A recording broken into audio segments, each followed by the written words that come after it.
29장 제10년 10월 12일 야훼께서 나에게 이런 말씀을 내리셨다.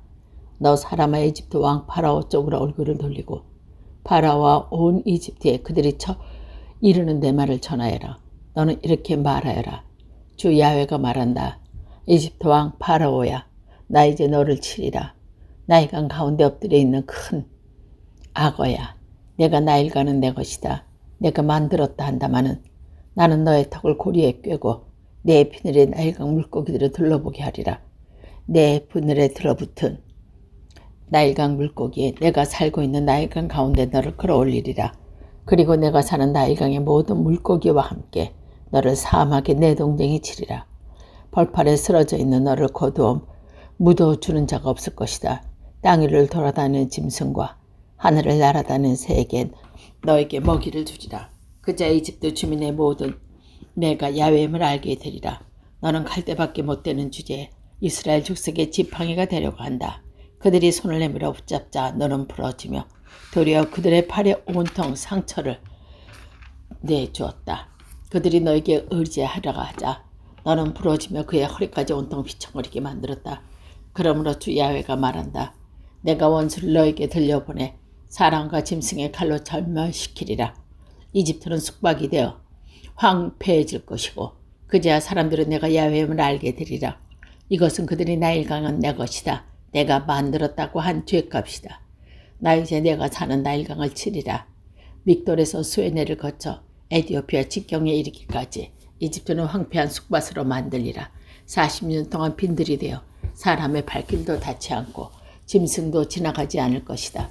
40년 동안 이집트의 숙밭이 되어 황폐한 도시들 가운데 가장 황폐한 도시로 만들어질 것이다. 나는 이집트 사람에게 여러 나라에 쫓아보내어 문 민족 틈에 흩어져 살게 하리라. 주 야훼가 말한다. 40년이 지나 문민족 가운데 흩어져 사는 이집트 사람들은 내가 다시 모아드릴 것이다. 이집트인 포로들이 도로 데려다가 고향인 바드로스에 정착시키겠지만 그러나 국력은 대단하지 않을 것이다. 어느 나라보다도 약해져서 다시는 민족한테 우쭐대지 못하리라. 인구가 줄어서 다른 민족들을 압박 못하게 되리라. 이스라엘 족속은 이것을 보고 이집트를 따르던 과거의 일이 잘못되는 줄 알아 다시는 의지하지 아니할 것이다. 그제야 사람들은 내가 야훼임을 알게 되리라. 제27년 정월 초하루 야훼께서 나에게 말씀을 내리셨다. 너 사람아, 바벨론 왕 느부갓네살이 디로를 함락시키고 군대를 투입하여 머리털이 다 빠지고 어깨가 다 벌어지도록 힘을 기울여 보았지만 그와 그 군대는 띠로 원정에서 아무 보람도 얻지 못하였다. 그런즉 야훼가 말한다. 나 이제 바벨론 왕 느부갓네살에게 이집트를 넘겨주리라. 느부갓네살은 재산을 뽑아가지고 전리품을 가져가며 누락질까지 해다가 자기 군인들에게 보수를 줄 것이다. 그가 나 때문에 띠로에게 애쓴 대가로 나는 이집트를 그에게 넘겨준다. 주 야훼가 하는 말이다. 그날에 내가 이집트의 족속에서 영토자를 주면 너는 입이 열려 백성에게 말할 수 있게 될 것이다.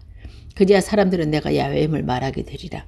30장 야훼께서 나에게 말씀을 내리셨다. 너 사람아 내 말을 전해주어라. 주 야훼가 말한다. 두려워 떨어라. 올 날이 오고야 말았다. 그날이 들이닥쳤다. 야훼 거동하는 날, 압담하는 날, 문민족이 망할 날이 들이닥쳤다. 이집트에 칼이 들어간다. 이집트에서 떼죽음이 나고 재물은 빼앗기고 주추가 무너지는 날. 이디오피아는 부들부들 떨리라. 이집트 동맹국 에디오피아, 라비다와 리디아, 온 아랍과 구스 백성이 함께 칼에 맞아 쓰러지리라. 주 야훼가 말한다. 이집트를 지지하던 나라들이 쓰러지리라. 그토록 거만을 부리던 힘이 꺾이리라. 믹돌에서 수에네에 이르기까지 사람들이 모두 칼에 맞아 쓰러지리라. 주 야훼가 하는 말이다. 세상에 이집트 같은 숙밭이 다시 없고 그 도시와 같은 폐허가 다 없으리라. 내가 이집트에 불을 놓고 이집트를 돕던 나라들을 다 부수어버리면 그제야 사람들은 내가 야훼임을 알게 되리라. 그날이 오면 이집트의 사절단이 배를 타고 내 앞에서 도망가리라. 한심하고 있던 에디오피아 사람들이 이것을 보고 놀랄 것이다. 이집트가 망하는 에디오피아 사람이 부들부들 떨 것이다. 그날이 곧 온다. 주 야훼가 말한다. 나는 이집트 무리들에게 처치해 버리리라. 바벨론 왕 느부갓네살의 손에서 처치해 버리리라. 민족들 가운데서 가장 포악한 군대를 거느리고 가서 느부갓네살은 온 나라를 쳐부수리라.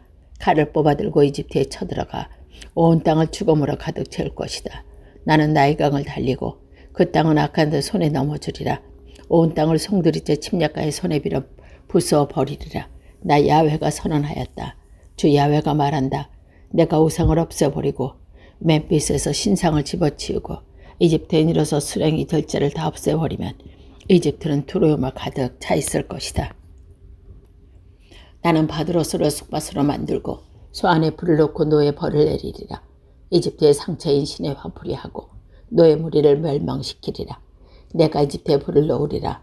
신의 성체들은 몸부림치고 노는 적에게 돌리고 멤파스는 테난에 함락되리라. 야웬과 베네스의 정병들이 칼에 말아 쓰러지고 주민들이 사로잡혀 가리라. 내가 이집트의 명예를 거기서 부수고 그 거들먹거리던 세력을 꺾어버리리라. 다음 안에 쓰는 대낮에 캄캄해지리라. 구름이 덮여 캄캄한 가운데 주민들은 사로잡혀 가리라. 내가 이렇게 이집트에 벌을 내리는 것을 보고서야 사람들은 내가 야훼임을 알게 되리라. 제11년 정월 7일 야훼께서 나에게 말씀을 내리셨다. 너 사람아, 너는 이집트 왕 파라오의 한 팔을 이미 부스러뜨렸다. 그리고 힘을 내어 칼을 다시 잡을 수 있도록 약을 바르고 군대를 같이 싸매지 못하게 하였다. 주 야훼가 말한다. 내가 이제 이집트 왕 파라오를 쳐서 그의 남은 힘센 팔 하나마저 부러뜨려 그 손에서 칼이 떨어지게 하리라. 내가 이집트 여러 나라에 쫓아내어 민족들 가운데 흩어지고 살게 하리라. 바빌론 왕 손에 나의 칼을 쥐어주고 그의 두 팔에 힘을 주어 파라오의 두 팔을 부러뜨리게 할 것이다. 파라오는 칼에 찔려 그의 앞에서 비명을 지르며 죽으리라. 바빌론 왕의 팔은 나에게서 힘을 얻겠지만 파라오의 두 팔은 떨어져 나갈 것이다. 바빌론 왕이 내가 주어준 칼을 들고 이집트로 쳐들어가는 것이 보고서야 사람들은 야훼임을 알리라. 내가 이집트를 여러 나라에 쫓아내어 민족 가운데 흩어져 살게 하는 것을 보고서야 사람들은 내가 야훼임을 알게 되리라. 제11년 3월 초하루 야훼께서 나에게 말씀을 내리셨다. 너 사람아, 이집트 왕 파라오가 그의 무리에게 일러라. 너의 크기가 무엇에 비교할까? 가지가 멋지게 우겨져 그늘이 좋고 키가 우뚝 솟아 꼭대기에 가지는 구름을 뜯는 뻗은 레바논의 송막만큼이나 크다고 할까? 너는 물을 먹고 크게 자랐고 지하수를 빨아지 쏟았다. 내가 손 주위에 강물을 뒀고 도량물이 흘러 돌나무로 모두 적셨다. 그래서 너는 들여왔던 나무보다 키가 컸다. 그 맑은 굵은 가지에 가지들이 무성하게 뻗은 것은 물이 많아서 잘 자란 탓이었다. 그 가지에 하늘의 새들이 깃들였고 우거진 가지들 밑에서 온갖 들짐승이 새겨졌으며 그 그늘 밑에 큰 미적이 모두 자리 잡았다. 뿌리가 물을 마음껏 빨아들여 키가 크고 가지를 멋있게 뻗었다. 하나님의 동산에서 자란 어떤 송백이 이만하랴. 전나무 가지도 그만큼 되지 않았고 프라타나스의 그 나무도 무성하지 못했다.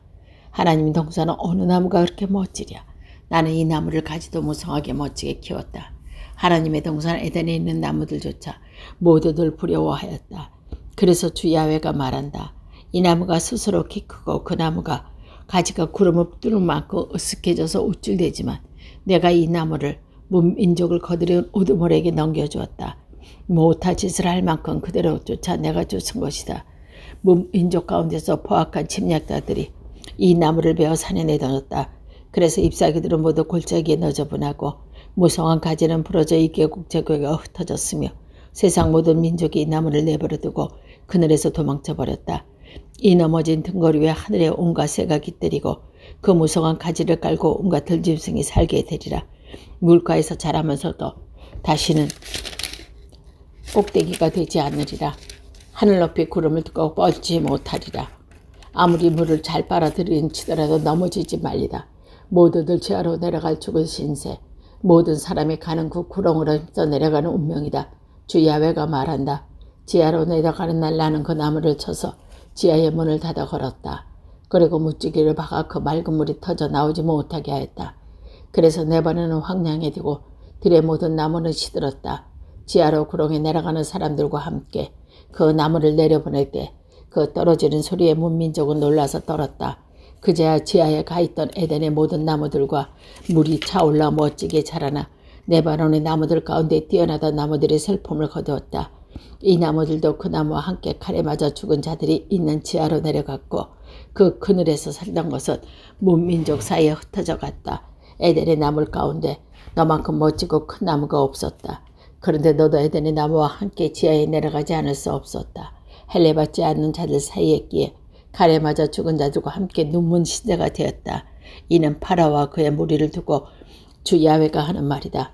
32장 제12년 2월 초하루 야훼께서 나에게 말씀을 내리셨다. 너 사람아, 이집트 왕 파라오에게 조가를 읊어주어라. 내가 만방에 찾아갔더니 망하고 말았구나. 너는 강물에서 꿈틀꿈틀 내 발로 몸을 참아 강물을 흐르는 물속에서 악어 같았다. 주 야훼가 말한다. 민족이 모인 가운데서 내가 그물을 펴서 너에게 씌우리니 민족들이 내가 씌운 그 망으로 너를 끌어올리라. 내가 너를 땅바닥에 내던격져 벌판에 버리면 하늘의 온갖 새가 내 위에 내려앉고 온갖 들짐승이 너를 배불러 뜯어먹으리라. 나는 살코기를 산에 내다 버리면 내 몸에서 나온 구더기가 골짜기마다 득끓으리라. 소음장에서 쏟아져 나오는 튀김물이 땅을 적시고 너에게서 흘러나오는 피로 산들이 물들며 골짜기마다 피로 내가 이루리라. 내 빛은 끄는 날 나는 하늘을 가리우고 별들은 침침하게 만들었다. 해를 구름에 덮고 달도 빛을 잃게 하리라. 너를 비추었던 천재들은 모두 침침하게 만들리라. 내 구도는 온통 캄캄해지리라. 주 야훼가 하는 말이다. 내가 너희를 민족들에게 사로잡혀 낯선 땅에 끌게 가게 하려니 많은 민족들이 이를 보고 상심하리라. 문민족이 보는 앞에서 내가 칼을 휘둘러 너희를 무찌르며 그들은 정신을 못 차리고 왕들이 소름에 끼쳐 어쩔 줄을 모를 것이다. 내가 망하는 날 모두를 어떻게 제 목숨이라도 건져볼까. 조금 더 마음 놓지 못하고 벌벌 떨리라. 주 야훼가 말한다. 바벨론 왕이 칼을 들고 너를 쳐들어갈 것이다. 나는 세상에 다시 없이 포악한 군인들이 끌어들여 너희 무리를 찌르게 할 것이다. 이집트와 그 무리를 진멸시켜 그 거만을 꺾을 것이다. 큰 물가에 모여들었던 가축들은 거기에서 쓸어버려 사람의 발로 그물을 흐리지 못하고 짐승의 발굽도 그물을 흐리지 못하게 하리라. 물결은 차고 흐름은 기름 같으리라. 주 야훼가 하는 말이다. 내가 이집트 땅을 쑥밭으로 만들리라. 있는 것은 모조리 빼앗아 가고 주민을 모두 쳐 죽이면 그제야 사람들은 내가 야훼임을 알게 되리라. 이것이 사람들의 옳은 조과이다. 민족의 땀이 흐른 조과이다. 이집트와 그 부하들이 망할 사람의 은분 조과이다. 주 야훼가 하는 말이다. 제12년 정월 초하루에 야훼께서 나에게 말씀을 내리셨다. 너 사람아, 너는 울면서 이집트의 무리를 지하로 쳐넣어라. 권세를 부리지 민족의 딸로 구렁이에 던져진 자들과 함께 쳐넣어라. 내가 무엇이 남보다 잘났더냐. 할례받지 않는 자들에게 내려가 함께 누워있으려무나 그 무리들과 칼에 맞아 죽은 전시자들이 있는 곳에 떨어져 함께 누워있으려무나 땅속에 내려가 있던 용사들이 저것들은 졸교와 함께 칼에 맞아 죽는 전사들에게 내려와 할례받지 않는 것과 함께 누워있구나 하며 비웃는다. 아시리아의 둘레에도 칼에 맞아 죽은 그의 무리도 함께 묻혔구나. 아시리아가 묻힌 저 구렁 깊은 곳, 그 주변에 그의 무리도 묻혀있구나. 생명 있는 이 세상에 사람들이 그를 무서워하다니 마침내 저희도 칼에 맞아 쓰러졌구나. 거기에는 엘람도 묻혀있구나. 그 주변에는 그 무리도 함께 묻혀있구나. 모두 칼에 맞아 쓰러져 저 지하로 할례받지 않는 자 있는 곳으로 내려갔구나. 생명 있는 이 세상의 사람들이 그들을 무서워하다니 구렁이에 던져진 자들과 같은 수치를 받게 되었구나. 엘람도 죽은 자들 가운데 누울 곳이 없었고 그 무리도 그를 둘레 앞에 누울 자리가 없었구나. 모두 할례받지 않는 몸으로 칼에 맞아 죽었구나. 생명 있는 이 세상에서 사람들이 그들을 무서워하더니 마침내 저희도 칼에 맞아 죽은 전사들 틈에 끼게 되었고 구렁에 던져진 자들과 같은 수치를 받게 되었다. 거기에는 메색과 두발도 묻혀있구나. 그 주변에는 그의 무리도 함께 묻혔구나. 모두 다 할례받지 않는 몸으로 칼에 맞아 죽을 것이다. 생명 있는 세상에서 사람들이 그들을 무서워하다니 이들이 먼 옛날에 죽어 제 무기를 가지고 지하로 내려간 용사들, 머리에는 칼을 베고 몸은 방패를 덮은 용사들과 한자리에 눕지 못한다. 생명 있는 이 세상에서 사람들이 용사를 두려워하더니 그런데 너는 칼에 맞아 죽은 전시자들과 함께 할례받지 않을 틈에 끼어 눕겠구나. 거기에는 에돔도 그 왕들도 수령과 함께 있구나. 그때로 용명하더니 칼에 맞아 죽은 전시자들과 함께 누워있구나. 할례받지 않는 자들, 구렁이에다 던져지 함께 누워있구나. 북방의 장군들과 시도 사람들도 모두 거기 있구나. 그토록 용명하여 남에게 겁을 주더니 전사자들과 함께 수치스럽게 내려가 할례받지 않는 자의 몸에 칼을 맞아 죽는 전사들, 구렁이에 던져진 자들과 함께 누워있구나. 파라오는 자기의 모든 무리를 생각하며 슬퍼하다가 이들을 보고 나서는 슬픔을 거두리라. 파라오의 그 모든 군대는 칼에 맞아 죽을 것이다. 주 야훼가 하는 말이다. 파라오는 생명이 있는 이 세상에서 사람들을 두려워하게 했으므로 그의 모든 무리들과 함께 칼에 맞아 죽은 전사자들, 할례받지 않는 자들 가운데 끼어 눕게 하리라. 주 야훼가 하는 말이다.